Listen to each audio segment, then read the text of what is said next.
It looks like in the last few days we are starting to recover again. There's a lot of discourse whether or not we're entering a new bear market or if this is actually a buying opportunity. In this video I want to look again at on-chain data, at the data most people might not consider, to try to figure out how much more upside versus downside is there really. Is the current risk worth it? This here is Bitcoin with the historically best moving averages and with the current trend line. So we're looking at the 125-day simple moving average. That's the line in turquoise. And we're also looking at the 44-day simple moving average, the line in orange. We have bounced off a support that's a parallel line to the prior tops. And while that trend is still intact, we are unfortunately still below those best moving averages.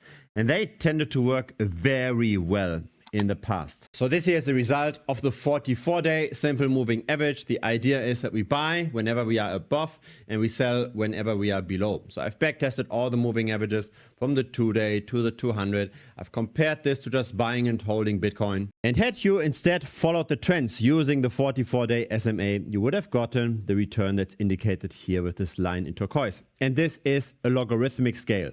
So every horizontal line here is a 10x. So there's more than a 100x difference compared to buying and holding over that time period of roughly 10 years. The 125-day simple moving average also works quite well. So those are the two best SMAs. And again, we're currently below both of them, indicating we should still be bearish. That does not mean that we can't bounce a bit further. We could go all the way to 100K, potentially even 109K. And we might still be bearish based on the moving averages. And I trust those moving averages more than just random lines on charts, because we can't really backtest this, right? We can't really see if we had drawn lines historically, how often did those lines hold? How often did they not hold? So really, this is just a reference point. I wouldn't give too much credit to those supports and resistances. But sometimes they can become self-fulfilling prophecy if enough people believe in them. Now, to me, the underlying cause for the recent correction is pretty clear. It's the long-term holders that started selling. Usually, long-term holders only sell whenever we hit new all-time highs in Bitcoin. The idea is that maybe those very long-term holders have diversified portfolios, that they own not just Bitcoin, they might also hold stocks and gold and property. And when one of those asset classes tends to get too much of a weighting within the portfolio, then rebalancing occurs. So whenever the price goes up, the long-term holders tended to sell. But this is something that has changed in the last weeks. The long-term holders did not just sell when Bitcoin hit new all-time highs. They're now selling into a price decline. They are speculating on the next year, 2026, to be rather bearish. And this is new. Long-term holder selling only happened at the final capitulation in 2018, when the miners had to sell because they got an unprofitable business. They had to go out of business.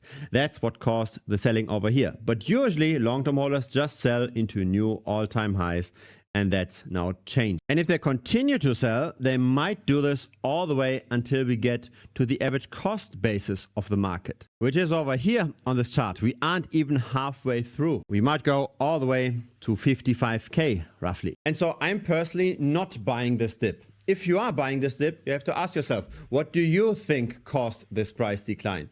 If you also think that it's the long-term holders that were selling, then maybe it makes sense to wait until they stop selling. In the past, it wasn't necessarily a problem to wait until they stopped selling, right? Over here, Bitcoin was at 60 something K and then went to above 100. So for example, over here, they stopped selling. Bitcoin was at around 60K, and then afterwards they bought. The price went up again. Over here at the beginning of March, the long-term holders stopped selling. Bitcoin was at 87K and then could rally to 120K. So doesn't it make sense to wait until the cause of the price decline is not anymore dictating the price movements? That's at least my stance. Now, the best time to buy is when people are giving up on the market, when people are giving up on crypto, when they have to realize losses. When the price is going down and people sell anyways, it's the best time to buy. Have a look at the realized loss 30-day moving average. It's still lower compared to the dip in summer of 2021. where we then subsequently saw some institutional investors buying in after Michael Saylor promoted Bitcoin quite a bit. Then we got the collapse of Terra Luna, then we got the collapse of FTX and Three Arrows Capital, and of course there isn't that much loss realization during the subsequent bull market. But again, the current level of loss realization is not yet that high that it becomes really attractive to get in. Here's the ratio of realized profit and loss. Now what's interesting about this chart is that from the rally from 16k all the way to 120k, we have seen much more profit taking than during prior bull runs. It seems like the market is more actively managing crypto positions now. Last time we saw profit realization was only after we hit an all-time high, and that then went down quite rapidly. This time we have seen profit realization all throughout the cycle. Really, the best is to wait until even the long-term holders are in losses. And that doesn't happen too often, right? It happened during the COVID crash, it happened after FTX, and we aren't yet down to that level. And so very often this is how a bear market develops. First it's the levered traders that get washed out, then it's the other short-term speculative money that might be trading on the spot market that loses everything, and then the final leg is the long-term holders that have to capitulate. Once there is apathy, once everybody lost money, that's the time to get in. When people say that you are stupid to buy Bitcoin, that Bitcoin is a lost cause, that Bitcoin will go to zero, that's the time to get in. We have already seen the levered speculative money getting flushed out of the market. We had October 10th where the altcoin market cap temporarily dropped by 47%. So every levered trader on the long side got liquidated 100%. I don't really like doing it, but that's how the YouTube game works. That's how the algorithm works. Please give this video a like if what you've seen so far has been useful. Thank you very much. And so the open interest on the perpetual futures, the amount of bets on crypto, it went from 48 billion down to 34 billion in an instant and now continues to trickle further down. So it's simply the levered traders that are still exiting. They are not taking advantage of those lower prices. They have already given up. And here's the thing most people don't talk about. This flash crash that we saw on the 10th of October, it has changed the dynamics in the market quite a bit. I do think that some institutions might have gone bankrupt, and that's maybe not yet declared. That's maybe hasn't yet trickled through everything. Because remember the Terra Luna collapse, right? A decentralized finance protocol with billions and billions of dollars that then had the UST stablecoin decouple from $1. That happened in May of 2022.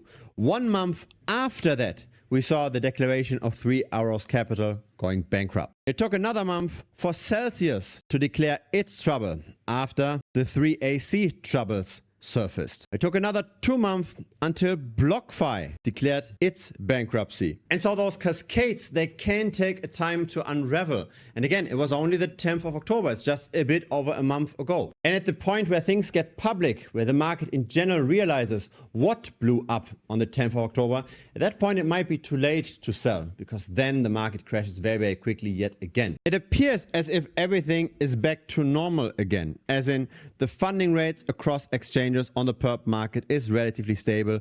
It tends to be slightly lower now, but it's still relatively stable. And the implied volatility has also normalized. But if we are indeed falling further from here, everybody that's still courageous enough to have speculative bets is going to get wiped out.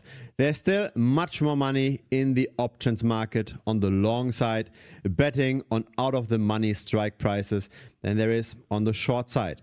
So yes, a few shorts might make money, but again, the vast majority is not short. And so that's what I'm trying to communicate time and time again in those videos, right? Try to be hedged more than the average market participant, because if the tides go down, then we will see who was swimming naked. Really, the vast majority of people are over-levered. The vast majority of people are not prepared for a potential downturn. It is better to be part of the minority, because the minority tends to win. Don't follow the crowd. The crowd can build some positive momentum medium term, but long term tends to be on the wrong side. You want to buy Bitcoin when nobody wants to buy Bitcoin. You want to sell Bitcoin when everybody is screaming for 100 or 200K or for the next super cycle. It has to be painful to buy. The purchases where you have to be most courageous, where it feels very bad to buy because nobody wants to get into the asset, that's the best time. I believe that we will go at least down to the realized price, which is at 56k, the average cost basis. A bear market tended to turn around once we went below that price even. Very likely we are also going below 56k, but at least we're going to hit 56k. That's my opinion. Now, I think that one of the main reasons why the long-term holders are selling now, despite not seeing new all-time highs in Bitcoin, is that Bitcoin's long-term performance isn't really that great anymore. In the early days, we had all of that adoption of Bitcoin, new people coming into the space, pushing up the price from one cycle to the next. But now, if you compare Bitcoin to other risk-on assets like the S&P 500 or like the NASDAQ 100, right, other technology stocks, we don't see that outperformance anymore. And that's the big problem. The adoption isn't faster anymore compared to the profit taking by the long-term holders. This is Bitcoin relative to QQQ, so a NASDAQ 100 ETF. The outperformance is declining over time and it's approaching zero now. Have a look at this when we connect the different tops over the cycles. Strong outperformance at the beginning, less afterwards. Again, even less from 2017 to 2021. And now it gets close to zero in the last 4 years. It's unclear whether or not Bitcoin will long-term outperform tech stock. The outperformance right now is minuscule compared to the volatility, the additional volatility that we take with Bitcoin. So if that's the new normal, if actually Bitcoin is just going to trade in a range versus other technology or other risk-on investments, then we should take this seriously. We should buy at the lower end of the range and we should sell at the upper end of the range. Currently, we are still rather high on that range. I think, again, we will at least go below the realized price. I don't have a crystal ball, but it's simply just how I interpret the data. Why else are the long-term holders suddenly getting out of the market? Yes, there are so many data points in this video, but I try to keep it simple for myself, right? I try to simply find out what's the best trading rule and then forget about all this gut feeling, forget about all the news. I simply just look at the rules that historically worked well, and the 44-day simple moving average and the 125-day simple moving average worked so well. And so that's what I continue to use. And I am okay if Bitcoin short-term rallies a bit further. I'm okay to be a little bit in losses for the next days if we then subsequently, after a potential recovery rally, come back down again. Very likely even below this support. If you got some value out of this video, feel free to give this a like. It helps the channel grow. Feel free to also subscribe. I publish videos regularly. If you're interested in investing in the 44 or 125-day simple moving average strategy, there's also the premium membership. This is where it's explained where you can simply allocate your capital and then it will trade automatically for you. A link to premium pops up here on the screen. Looking very much forward to seeing you on premium or in YouTube next time. Cheers.